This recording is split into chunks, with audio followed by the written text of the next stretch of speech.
తెలంగాణ ప్రభుత్వం సింగరేణి కార్మికులకు good news చెప్పింది. కార్మికులందరికీ బోనస్ ఇస్తున్నట్లుగా ప్రకటించింది. దసరా కంటే ముందే బోనస్ ను ప్రకటించడంతో కార్మికులు సంతోషం వ్యక్తం చేస్తున్నారు. గత ఏడాది కార్మికులకు బోనస్ కింద 1,70,000 రూపాయలను పంచితే ఈ ఏడాది బోనస్ కింద 1,90,000 రూపాయలను బోనస్ గా పంచుతున్నట్లుగా తెలంగాణ ఉప ముఖ్యమంత్రి భట్టి విక్రమార్క తెలియజేశారు. దసరా పండుగ కంటే ముందే లాభాలను కార్మికులకు పంచడం సంతోషంగా ఉందని ఆయన తెలియజేశారు. గత ప్రభుత్వం బోనస్ల విషయంలో నిర్లక్ష్యం చేసిందని, కార్మికులను పట్టించుకోలేదని ఆయన విమర్శించారు.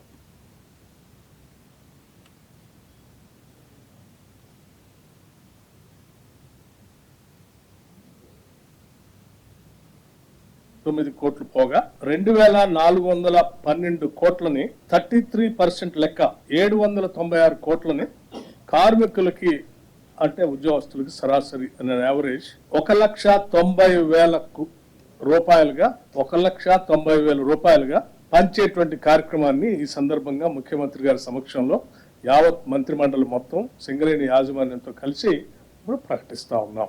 దీనికి మేమంతా చాలా సంతోషిస్తా ఉన్నాం. ఇంత పెద్ద ఎత్తున పంచుతున్నాం. గత సంవత్సరం కార్మికులకి 1,80,000 పంచితే ఈ సంవత్సరం అదనంగా 1,70,000 పంచితే ఈ సంవత్సరం అదనంగా ఇంకొక 20,000 కలిపి 1,90,000 పంచుతా ఉన్నాం. ఇది 20,000 అదనంగా మనం ఈ సంవత్సరం కార్మికులు పంచుతాము. ఇది కాకుండా కూడా ఇంకా కార్మికుల భవిష్యత్తు కోసం పెద్ద ఎత్తున సింగరేణి సంస్థ చేత విస్తరించడానికి తీసుకోవాల్సిన చర్యలు కూడా చేపడతా ఉన్నాం.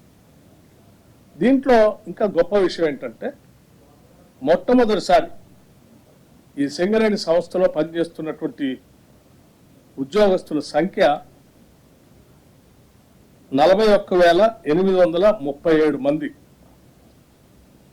41,837 మంది పర్మనెంట్ ఎంప్లాయీస్ ఉంటే